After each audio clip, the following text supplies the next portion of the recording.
Hello upcoming officers అందరూ ఎలా ఉన్నారు? బాగా చదువుతున్నా ఆశిస్తున్నాను. Welcome back to my channel.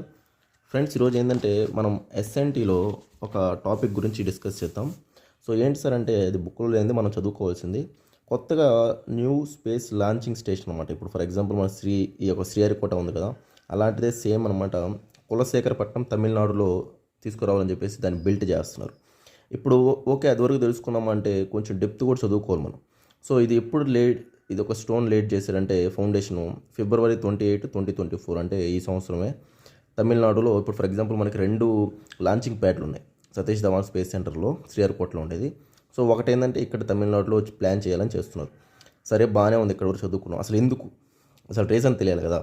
So main ఏం సార్ అంటే డాగ్ లెగ్ మాన్యూవర్ అని ఉంటుంది. ఇది చాలా చాలా ఇంపార్టెంట్ పదం అండి, డాగ్ లెగ్ మాన్యూవర్. అంటే అసలు ఏం సార్ అంటే ఇప్పుడు ఈ సతీష్ ధవన్ స్పేస్ సెంటర్ నుంచి లాంచ్ అయ్యి కొన్ని స్మాల్ శాటిలైట్ లాంచ్ వెహికల్స్ అనేవి ఈ శ్రీలంక మీద నుంచి పోతున్నాయంట పైకి.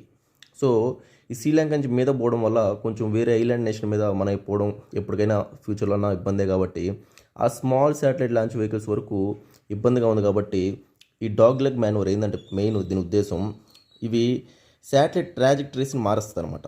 అంటే ట్రాజెక్టరీ అంటే పాత్ మారుస్తుంది. కాబట్టి ఎందుకు కొలిషన్స్ ఏమైనా లేకుండా, డెబ్రీస్ ఏమైనా లేకుండా, అందుకనే ఈ యొక్క మెయిన్ ఇంపార్టెంట్ ఇది కులశేఖరపట్నం తమిళనాడు. ఇది మీరు చాలా చాలా ఇంపార్టెంట్ గుర్తుపెట్టుకోవాలా.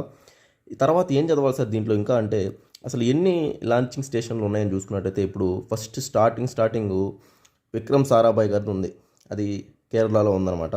1963 ఆ టైంలో ఫస్ట్ స్టార్టింగ్ ఇదే మనకు టీఎల్ఎస్ అక్కడ సంబంధించింది. తర్వాత సతీష్ ధవన్ స్పేస్ సెంటర్ 1969లో వచ్చిందనమాట. ఇది మన శ్రీహరికోట ఇప్పుడు వాడేది. తర్వాత ఇది ఇంకా ఏమున్నాయి సార్ అంటే డిఆర్డిఓ సంబంధించి ఒకటి ఉంది, అబ్దుల్ కలాం ఐలాండ్. అదే వీలర్ ఐలాండ్ అంటారు. అక్కడ డిఆర్డిఓ సంబంధించినవన్నీ అక్కడ టెస్ట్ చేస్తూ ఉంటారు. సో ఇలాగా ఒక టాపిక్ని డీటెయిల్గా చదువుకున్నట్లయితే క్వశ్చన్ అనేది ఒకవేళ వస్తే ఖచ్చితంగా ఆన్సర్ చేయగలుగుతారు.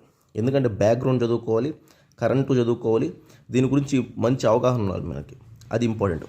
నెక్స్ట్ నేను ఈ బుక్లో కొన్ని మిస్టేక్స్ అని కాదు, కొంచెం ఎక్కడ నాకు కొంచెం నచ్చలేదంటే ఈ బుక్ ఇప్పుడు నిసార్ ఉంది, బాగానే ఉంది. నిసార్ డేట్ ఇచ్చున్నారు, ఇది ఇచ్చున్నారు, బాగానే ఉంది.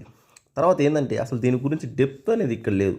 క్వశ్చన్ రావచ్చు. నిసార్ అనేది నెక్స్ట్ 2025లో ఒక 3 monthsలో లాంచ్ చేయొచ్చని అంటున్నారు చూడండి, మార్చ్లో.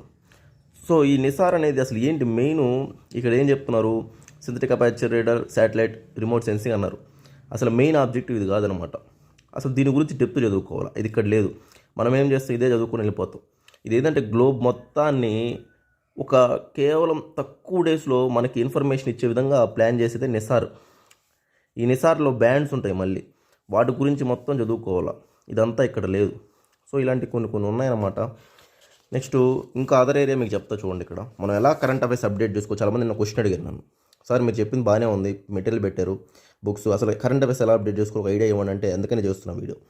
ఇక్కడ కరెంట్ అఫైర్స్ చూడండి. మెయిన్ ఒక బాలకృష్ణ నాయరు, అజిత్ కృష్ణను, అంగద్ ప్రతాపు శుక్లా, పాస్ టెక్నిక్ పీడబ్ల్యూఏఎస్ పాస్, Prashanth Krishnan, Ajit Krishnan, Angad Pratap, next wing commander Shubhanshu Shukla, వీళ్ళు నలుగురిని సెలెక్ట్ చేశారు. సో వీళ్ళకి ట్రైనింగ్ కూడా ఇచ్చారు, అంతా బాగానే ఉంది. గగనయాన్ మిషన్ కోసం క్రూడ్ మిషన్ ఉంటుంది, అన్క్రూడ్ మిషన్ ఉంటాయి. క్రూడ్ మిషన్లో వీళ్ళు పోతారు. తర్వాత దీంతోపాటు ఇక్కడ ఏమి ఇచ్చారంటే సెమీ క్రయోజనిక్ ఇంటిగ్రేటెడ్ ఇంజిన్ సంబంధించి టెస్ట్ చేసింది ఎక్కడంటే మహేంద్రగిరి అని చెప్పారు. నెక్స్ట్ ట్రైసోనిక్కి తిరువనంతపురం అని చెప్పారు. ఇది కూడా ఇంపార్టెంట్. ఈ 2 ఈ న్యూస్లో ఉన్నాయన్నమాట. తర్వాత ఇక్కడ వరకు సరిపోతుందంటే మనం కొంచెం అప్డేట్ చూడండి. ఇదే పర్సన్స్ మీద మనం ఎగ్జామ్ 4 అని చూసినట్లయితే ఎగ్జామ్ 4 ఇదేం సార్ అంటే April 2025 లాంచ్ అవుతుంది. ప్రైవేట్ సంబంధించింది ఇది, వాళ్ళ గవర్నమెంట్ కాదు, ప్రైవేట్ స్పేస్ ఫ్లైట్ అనమాట. సో ఇది ఏంటంటే ఇంటర్నేషనల్ స్పేస్ స్టేషన్ దగ్గరికి వెళ్తుంది. సో 9 వెళ్తారు. ఆ 9లో మన వాళ్ళని సెలెక్ట్ చేశారు. ఆయనే శుభాంశు శుక్లా, బ్యాకప్ కోసం బాలకృష్ణ నాయర్ ఉన్నారనమాట. ఇది అక్కడ పోయేసి ఇంటర్నేషనల్ స్పేస్ అక్కడ ఎట్లా ఉండాలి, టూరిజం సంబంధించి అన్నీ ఈ యొక్క ఎగ్జామ్ 4 అనేది పంపిస్తున్నారు అనమాట. ఇది April 2025కి అలా పంపిస్తామని ప్లాన్ చేస్తున్నారు. సో ఇట్లా ఏంటంటే ఎవరెవరు ఇక్కడ సెలెక్ట్ చేశారు, ఎగ్జామ్ 4 ఏంటి, ఇక్కడ కూడా ఇది కూడా చదువుకోవాలి. అలా కరెంట్ అఫైర్స్ అన్ని చెప్పుకుంటా పోతే ఎన్నెన్నో ఉన్నాయండి. ఇక్కడ చూసినట్లయితే రీయూజబుల్ లాంచ్ వెహికల్ టీడీ ప్రోగ్రాంలో పుష్పక్ గురించి ఉంది, అది ఇక్కడ లేదు. మనం ఎల్ఏఎక్స్ దగ్గర ల్యాండింగ్ చేస్తున్నాం. Next return Scram jet proportional, ఇవి చూసుకోవాలి, ఫ్యూచర్ ఇవి. సో ఇవి మనకి ఇక్కడ లేవు. సో పుష్పక్ గురించి మనం చదువు ఉండాలి, ఐడియా ఉండాలి. డిఆర్డిఓ పుష్పక్ గురించి ఆ చిత్రదుర్గ కర్ణాటకలో ఇది టెస్ట్ చేశారు. తర్వాత ఈ లెగ్రాంజ్ పాయింట్స్ బాగానే ఉంది ఇక్కడ. దీని గురించి కొంచెం మళ్ళీ బ్రీఫ్ ఐడియా లేదు. ఎగ్జామినర్స్ ఏంటంటే ఈ బుక్స్ చదువుకుని నేను అదే చెప్పేది మీకు. అట్లా చెప్పుకుంటూ పోతే ఎన్నెన్నో ఏరియాస్ ఉన్నాయి. అవన్నీ ఇప్పుడు జస్ట్ ఏంటంటే మీకు ఒక అవగాహన కోసం చెప్తున్నాను. ఇట్లా ఎగ్జామినర్స్ ఏ ఏరియాస్ అని అడగొచ్చు. సో ఫుల్ డెప్త్తో మీరు చదువుకోపోతేనే అక్కడ క్వశ్చన్స్ చేయగలుగుతున్నాం. ఓన్లీ బుక్ అనేది కాదు అని మీకు చిన్న ఎగ్జాంపుల్ చూపించడానికి ఇది. ఇంకా అలా చెప్పుకుంటూ పోతే ఈ బుక్లో ఎన్నెన్నో ఉన్నాయన్నమాట. సో అర్థం చేసుకోండి ఫ్రెండ్స్. నెక్స్ట్ మీరు ప్రాపర్గా చదవండి.